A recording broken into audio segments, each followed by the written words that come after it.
Assalamualaikum warahmatullahi wabarakatuh. Perkenalkan, nama saya Ade Yusi Yulianti. Saya mahasiswi semester 5B Linearitas BAUD STAI Putra Galuh Ciamis. Pada kesempatan kali ini, saya akan memaparkan materi tentang prinsip pengelolaan kelas untuk kuliah manajemen kelas PAUD dengan dosen pengampu Bapak Nukman Ihsanda MPD. Kita langsung saja ke materi. Pengelolaan kelas yaitu bagaimana cara kita mengelola kelas dengan baik. Mengapa pengelolaan kelas itu penting? Karena menurut banyak penelitian, pengelolaan kelas adalah salah satu keahlian yang paling penting untuk dimiliki oleh seorang guru. Mengapa? Karena itu adalah landasan atau fondasi utama dari keberhasilan proses belajar mengajar. Dan kalau kita lihat dari data, sebetulnya masih banyak guru yang masih menganggap remeh pengelolaan kelas. Padahal pengelolaan materi saja itu tidak cukup. Jadi Bapak Ibu dengan menguasai pengelolaan kelas yang baik, Bapak Ibu akan bisa mengubah kelas yang berantakan menjadi kelas yang lebih tertata. Jadi mari kita bahas tentang prinsip-prinsip pengelolaan kelas. Pokok bahasan ini mencakup diantaranya yang pertama, prinsip hangat dan antusias. Guru PAUD yang hangat dan antusias adalah fondasi bagi lingkungan belajar yang aman dan penuh kasih. Saat anak tiba di kelas, guru dapat menyambut mereka dengan sapaan pribadi dan tatapan yang hangat. Misalnya, "Selamat pagi, Nak. Senang sekali kamu datang hari ini." Sikap antusiasme guru saat bercerita atau bernyanyi akan menularkan pada anak, membuat mereka lebih bersemangat untuk berpartisipasi. Untuk prinsip yang kedua, yaitu prinsip tantangan di PAUD.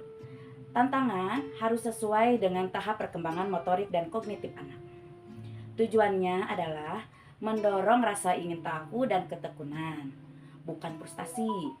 Guru dapat menyediakan berbagai stasiun atau tempat-tempat bermain yang menawarkan tingkat kesulitan yang berbeda. Contohnya, di sudut seni, ada cat air untuk melatih koordinasi tangan dan mata. Di sudut balok ada balok-balok kecil untuk melatih motorik halus. Dan di sudut cerita ada boneka tangan untuk mendorong narasi dan imajinasi. Saat anak menghadapi tantangan, guru bisa memberikan dukungan dengan pertanyaan, "Bagaimana kalau kita coba susun balok ini di sampingnya?" Nah, alih-alih memberikan jawaban, pendekatan ini mengajarkan anak untuk gigih dan memecahkan masalahnya sendiri. Begitu. Yang ketiga, prinsip bervariasi. Anak-anak PAUD memiliki rentang perhatian yang pendek. Jadi, variasi dalam kegiatan sangat penting untuk menjaga mereka tetap terlibat. Guru harus memadukan kegiatan aktif dan pasif, serta kegiatan di dalam dan luar ruangan. Variasi ini tidak hanya mencegah kebosanan, tetapi juga memenuhi kebutuhan anak yang berbeda-beda, baik yang suka bergerak maupun yang lebih tenang. Untuk prinsip yang keempat, yaitu ada prinsip keluasan. Keluasan di sekitar PAUD adalah kunci untuk merespon kebutuhan anak secara real time. Guru harus peka terhadap sinyal dari anak. Jika seseorang anak terlihat lelah atau tidak tertarik pada kegiatan kelompok, guru bisa mengizinkannya untuk duduk di sudut baca atau melakukan kegiatan lain yang lebih tenang. Jika tiba-tiba ada konflik kecil, guru dapat segera menghentikan kegiatan sejenak untuk memfasilitasi dialog di antara anak-anak. Keluasan juga berlaku saat merencanakan kegiatan. Guru harus siap mengubah rencana jika anak-anak menunjukkan minat yang kuat pada topik lain. Pendekatan ini menunjukkan kepada anak bahwa guru menghargai perasaan dan kebutuhan mereka yang membangun rasa aman. Prinsip yang kelima yaitu prinsip penekanan pada hal-hal yang positif. Pengelolaan kelas yang efektif di PAUD sangat mengandalkan penguatan positif. Guru harus sering dan tulus memberikan pujian, tetapi bukan hanya untuk hasil akhir. Pujian harus spesifik dan berfokus pada usahanya.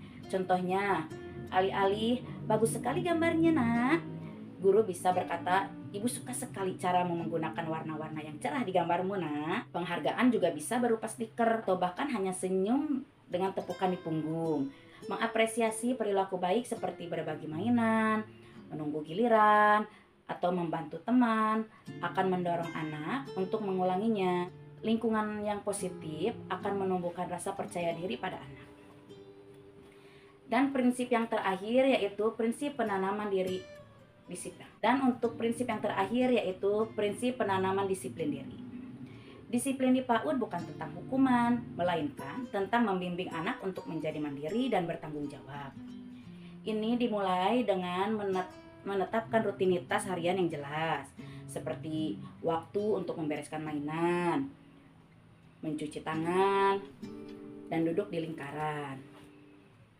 Guru bisa menggunakan lagu atau isyarat visual untuk menandai transisi antara kegiatan, sehingga anak tahu apa yang diharapkan. Ketika ada perilaku yang tidak diinginkan, guru bisa menggunakan pendekatan pengalihan atau pilihan. Misalnya, daripada berkata, "Jangan lari di dalam kelas," guru bisa saja berkata, "Kita berjalan pelan-pelan seperti gajah ya." Nah, pelan-pelan. Guru juga bisa memberikan pilihan seperti, "Kamu bisa bermain balok merah atau balok biru."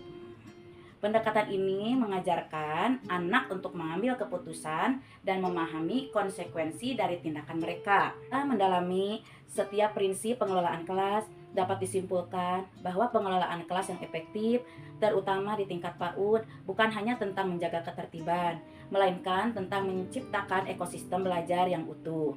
Guru yang menerapkan prinsip-prinsip ini secara terpadu membangun hubungan yang kuat dengan anak. Sekian pemaparan yang bisa saya sampaikan tentang prinsip pengelolaan kelas. Semoga materi ini bermanfaat dan dapat menjadi bekal kita dalam menciptakan kelas yang harmonis dan produktif. Terima kasih atas waktu dan perhatiannya. Wassalamualaikum warahmatullahi wabarakatuh.